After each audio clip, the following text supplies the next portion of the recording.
Украина словно Пэрис Хилтон на политической арене. Когда она в новостях, это всегда что-то нехорошее. За последние десятилетия Украина успела стать сценой для крупнейшей ядерной катастрофы, военного конфликта с Россией и самых больших коррупционных скандалов, которые вы только можете себе представить. Но есть еще кое-что общее между украинскими политиками и Пэрис Хилтон. У них обоих очень много денег. После распада Советского Союза экономика Украины перестала управляться государством и перешла в управление друзей государства. Это так называемые олигархи, чей след можно найти во всех политических партиях страны. К примеру, текущий президент Петр Порошенко, также известный как Шоколадный король, потому что он владеет крупнейшей кондитерской фабрикой в стране.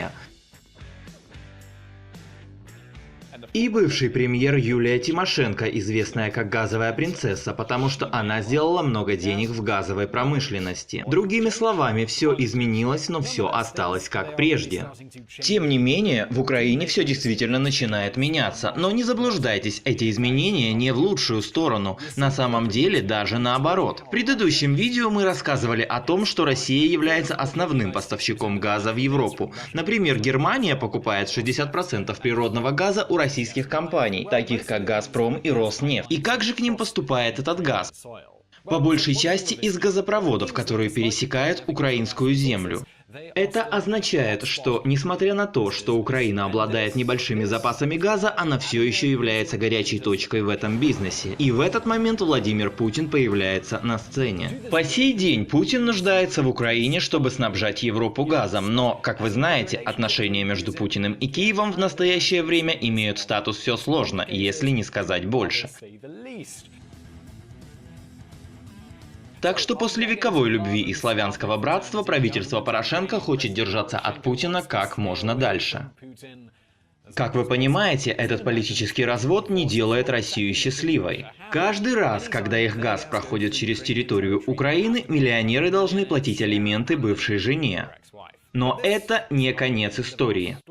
Пока Украина находится в центре газовых маршрутов, у Киева будет лучшая позиция для переговоров с Москвой и даже с Брюсселем. Другими словами, Украина имеет значение, пока мы нуждаемся в ихнем газе. Так какая же у Путина стратегия? Сейчас узнаем.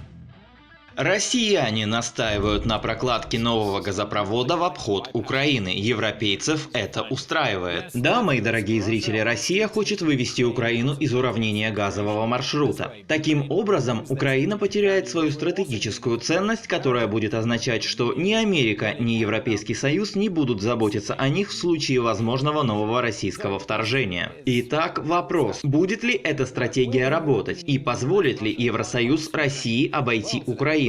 Сегодня мы собираемся ответить на все эти вопросы, но прежде чем мы это сделаем, давайте посмотрим на историю. Если ты не моя, тогда ты будешь ничей. В 2000 году более 70% российского газа, поступающего в Европу, поступало из Украины, более конкретно через систему газопроводов «Братство». Этот трубопровод был построен во времена Советского Союза, и он стал более важен по мере увеличения спроса на российский газ. Остальные 30% приходили с трубы «Ямал» в Беларуси, но это уже другая история. Когда распался Советский Союз, Украина стала независимой нацией, и это был момент, когда киевские политики увидели в этом свою выгоду.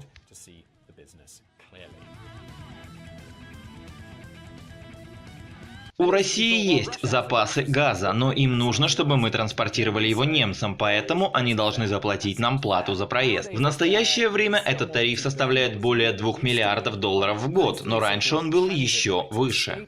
Благодаря так называемым правам транзита, украинская газовая компания «Нафтогаз» превратилась в чудовище, даже несмотря на то, что газовых ресурсов в стране практически нет. Как вы можете себе представить, здесь дело не только в экономике. И в России, и в Украине все это является политическим оружием. Пока в Киеве было дружественное Кремлю правительство, «Газпром» продавал им дешевый газ. Но как только в Киеве не стало дружественного Кремлю правительства, цены пошли высоко вверх. Мы уже обсуждали это в другом видео, первом в этой серии о российском газе. Газовые переговоры между Россией и Украиной привели к сокращению поставок в 2006 и 2009 годах. Последний такой случай в 2009 году привел к тому, что остальная часть Европы осталась без без газа, и это было тогда, когда Россия начала новую стратегию. Путин позвонил своему другу, бывшему канцлеру Германии и нынешнему президенту Роснефти Герхарду Шрёдеру. И Шрёдер позвонил нынешнему канцлеру Германии Ангеле Меркель. Так они продали первый газопровод в обход Украины, трубопровод «Северный поток-1». Этот трубопровод проходит по дну Балтийского моря прямо из России в Германию. Год спустя, в 2010 году, Янукович выиграл президентские выборы в Украине. Янукович – пророссийский политик. Итак, хорошие времена и дешевые цены на газ вернулись.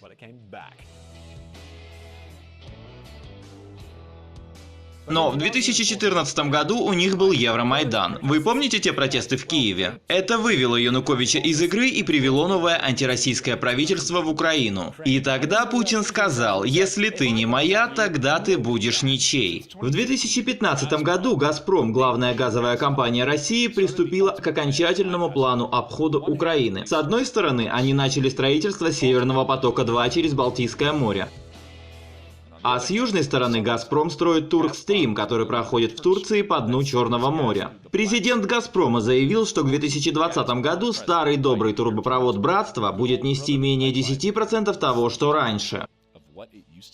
Но подождите секунду, потому что до сих пор кажется, что Россия просто плохая, а Украина бедная жертва, верно? На самом деле все куда сложнее. Стоит углубиться в это, не так ли?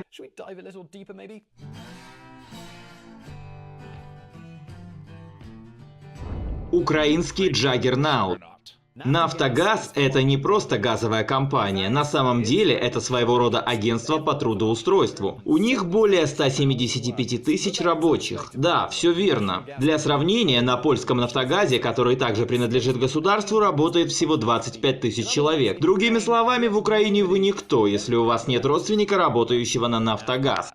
Как вы можете себе представить, «Нафтогаз» — это черная дыра в финансах украинцев. Это как если бы Пэрис Хилтон позаботилась о бухгалтерии. Знаете, с таким количеством людей, работающих на государственное предприятие, деньги исчезают, и никто не будет знать почему. По данным Института экономических исследований и политических консультаций, ведущего украинского аналитического центра, «Нафтогаз» теряет более 3 миллиардов долларов в год от коррупции. Эта компания всегда сообщает о финансовых потерях, и мы не говорим о небольшом количестве денег. Только в 2014 году убытки «Нафтогаза» составили 6% от всего украинского ВВП. Но в 2014 году мы прошли Евромайдан, и это означало очень быстрые изменения, примерно как это. Украинская полиция задержала председателя правления «Нафтогаза» Евгения Бакулина. Новый генеральный директор компании – это человек, которого вы видите на экране, Андрей Коболев. Его работа в конечном счете может быть сведена к двум целям – покончить с коррупцией и зависимостью от России. А теперь вы спросите, он серьезно к этому относится? Ну, вроде все выглядит хорошо. И Европейский Союз, и МВФ подтолкнули Украину к выполнению домашнего задания, и, кажется, они пытаются. Система отображения данных объявляет о новых улучшениях инициативы прозрачности хранения. «Нафтогаз» Украины присоединился к системе отображения данных в 2014 году. С тех пор «Нафтогаз» начал получать прибыль. После десятилетий финансовых потерь они составляют 13% от ВВП. И теперь вы можете задаться вопросом, что сделал Коболев, какова была его волшебная формула. Прежде всего, как и всегда в случае с государственными монополиями, цены контролировались правительством. Это означало действительно дешевый газ, и украинцы привыкли платить по этим искусственно низким ценам. Теперь «Нафтогаз» поднял цены до уровня европейских стран. Во-вторых, Коболев ответил Путину очень нестандартным мышлением. Видите ли, «Газпром» хотел поднять цены на газ для Украины, но не для остальных европейских стран. Так что же сделала Украина? Вместо того, чтобы воевать с Москвой, они начали покупать газ у других европейских стран, таких как Словакия. Но погоди минутку, есть ли у Словакии запасы газа? Конечно, нет.